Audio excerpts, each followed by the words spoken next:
Welcome everyone. Thanks for joining us for today's episode of Canal Days. As always, I'm your host, Carrie, along with my co-host, founder of Historical Tours of Greater Holyoke, Robert Como. Our Canal Days series delves into the vast collection of historical sites throughout Massachusetts, with Robert's expertise of the local history as our personal guide. Each episode, we uncover the history throughout local communities with historic houses, meaningful monuments, preeminent pivotal pioneers, and remarkable remaining remnants, all while uncovering their seminal significance. Today's episode of Canal Days will begin with the Memorial Hall and its Plaza, located in Northampton, Massachusetts. So, can you clarify where in Northampton are the Hall and Plaza located? It's located right on the main drag through the center of town, very close to its city hall.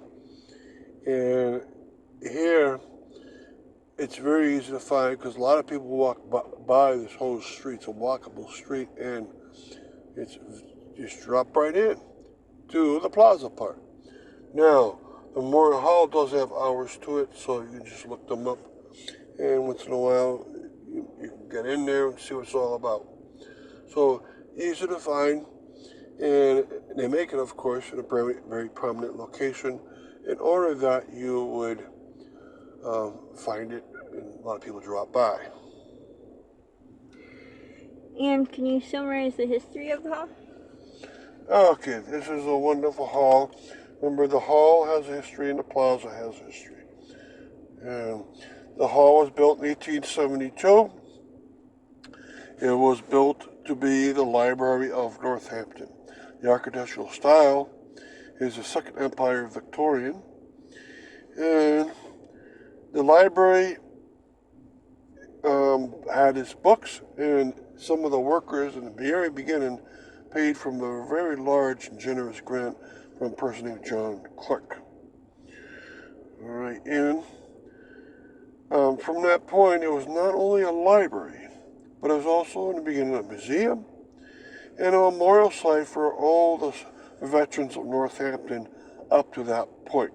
So that means there are displays inside for the veterans and those who lost their lives from Northampton from the Civil War, War of 1812, from the American Revolutionary War too. And that's wonderful. Like a lot of communities, they have memorial displays. This one was right inside the original library and museum. So make sure you catch out the inside whenever you can. And stay tuned, and we will be right back after the short ad. Are you fascinated by local history and eager to investigate the obscure treasures off the beaten path throughout the state of Massachusetts? Or maybe just seeking an unforgettable cultural activity for family and friends to enjoy? Look no further than Historical Tours of Greater Holyoke, founded by Robert Como. With over a decade of experience, Robert offers captivating tours and presentations of historic sites and landmarks throughout the state. Whether you're interested in canals, cemeteries, charming churches, or more, Robert's tours provide a unique and enriching experience for all. And that's not it. You can also schedule private tours tailored to your interests, ensuring a personalized adventure and unforgettable memories. Perfect for families or groups of all sizes, making for an exciting hands-on learning experience that brings history to life. Simply visit holyokecanaltour.org or email bobcat4214, capital B, at yahoo.com to book your private tour today.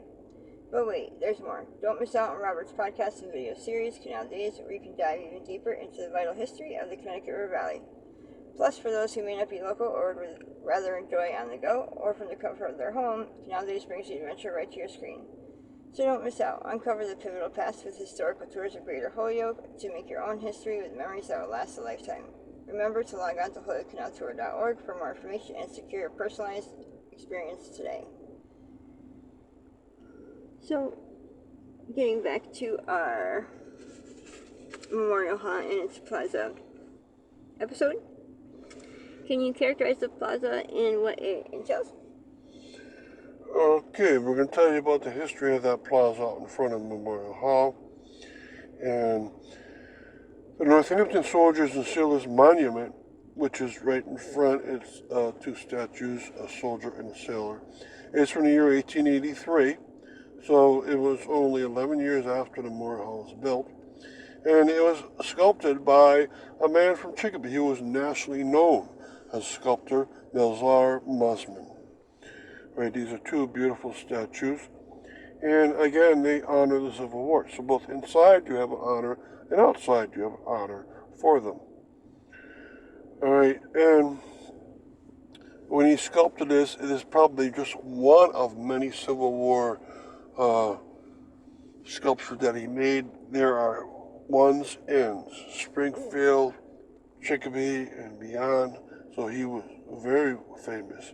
Now, besides that, up in front are more modern granite walls, which have Northampton remembers on them. The biggest one has the World War II.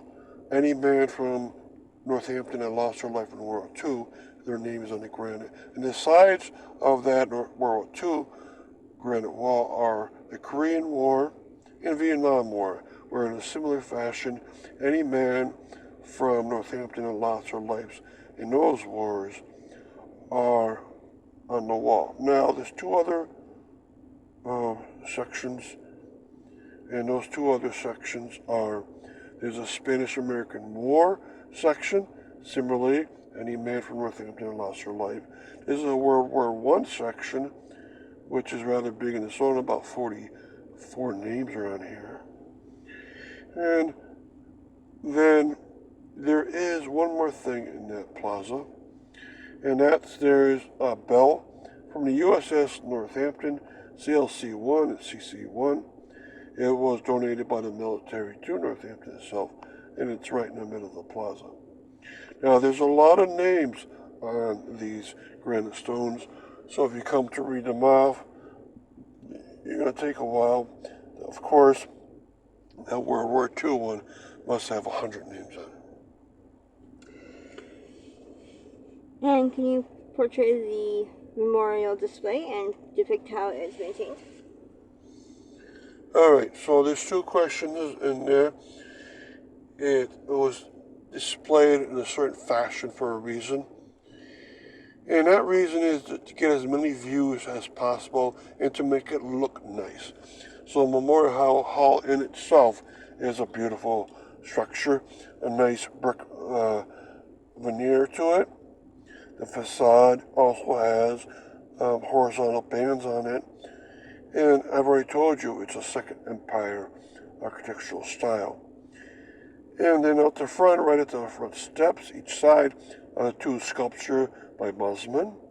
And then around and in front, so you have to walk onto the brick walkway plaza, you see the memorial walls to all those wars, the World War II in Korea and Vietnam on one, and then the other one has Spanish-American War and World War I.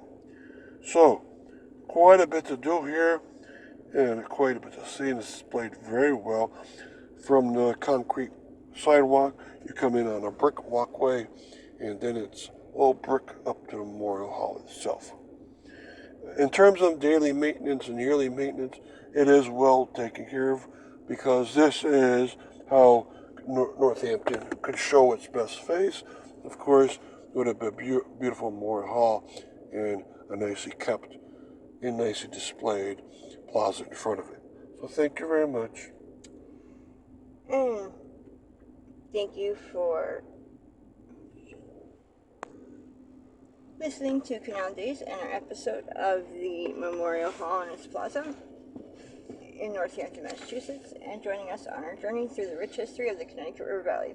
We hope you enjoyed uncovering some of the hidden and overlooked marvels and their fascinating stories that shaped our past in the state of Massachusetts. A special thanks to Robert Camus, founder of the Historical Tours of Greater Holyoke, for sharing his passion and expertise with us. Remember, you can find out more information about Robert's tours, book private tours, and explore the Canal Days video and podcast series at holyokecanaltour.org. If you enjoyed today's episode, please like, comment, and share. We'd love to hear your thoughts and suggestions for future episodes. Don't forget to keep exploring and discovering the history that is hidden in plain sight all around us. Thanks for listening, and don't forget to tune in to our next episode of Canal Days.